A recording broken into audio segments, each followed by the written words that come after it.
আসসালামু আলাইকুম গাইস, সবাই কেমন আছেন? আজকে নিয়ে আসলাম আপনাদের অনুরোধের একটি রেসিপি কালাব।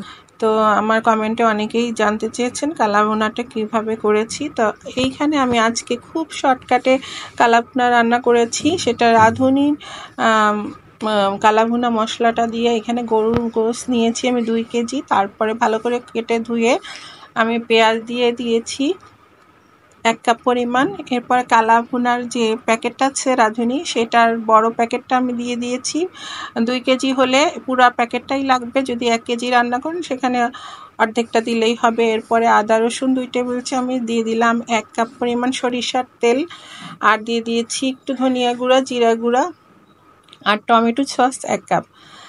টমেটো সস এবং সয়া সস এই দুটো কিন্তু দিতেই হবে কালাভুনার টেস্ট আনতে চাইলে।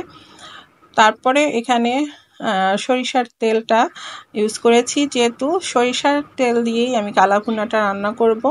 আর ভালোভাবে এভাবে মাখিয়ে নিতে হবে একদম যতক্ষণ পর্যন্ত না হয়, একদম রান্নার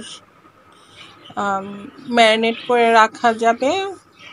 এরপরে আমি 1 ঘন্টা ম্যারিনেট করে রাখার পরে চুলায় বসিয়ে দিয়েছি। তবে আপনাদের সাথে এই মুহূর্তেই আমি বলে নিচ্ছি একটু ফাঁকে যে আমার চ্যানেলটি যদি ইউটিউবে দেখে থাকেন প্লিজ একটি সাবস্ক্রাইব করবেন আর পাশে থাকা বেল বাটনটি বাজিয়ে দিবেন। আর যারা ফেসবুক পেজে দিচ্ছেন তাদের কাছে আমি অনেক কৃতজ্ঞ। আপনারা আমাকে অনেক অনেক ফলো দিতেছেন এবং ভালো ভালো কমেন্ট এবং শেয়ার করে উৎসাহ প্রদান করবেন। আমিও আপনাদের পাশে থাকবো। এরপরে দিয়ে দিয়েছিলাম যে ছোট কালাভুনার করার যে মশলাটা, সেটা দিয়ে দিয়েছিলাম। এরপরে আমি বাগার দিতে হবে। মেন জিনিস হচ্ছে কালাভুনার বাগার দেওয়া।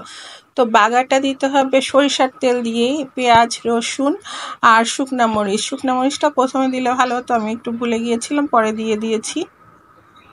এরপরে যে আমি 2 চামচ পরিমাণ গরুর গোশত এখানে উঠিয়ে দিয়েছি।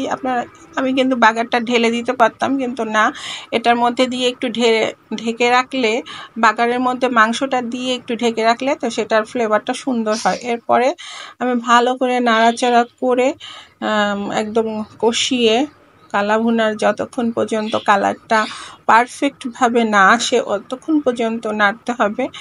নেড়ে চেড়ে তারপরে কিছু পেঁয়াজ এভাবে কলি করে আমি দিয়ে দিয়েছি লাস্টের দিকে। এবং এটা টেস্ট আপনারা সত্যি, আমি খাওয়ার পরে তো ভয়েসটা দিয়েছি, অসাধারণ হয়েছিল। আপনারা আমার রেসিপিটি ফলো করে একবার হলেও রান্না করে দেখবেন। যেহেতু কোরবানির গোশত আসছে, সবার ফ্রিজেই একবার কালাভুনা রান্না করবেন, খেয়ে দেখবেন, বলবেন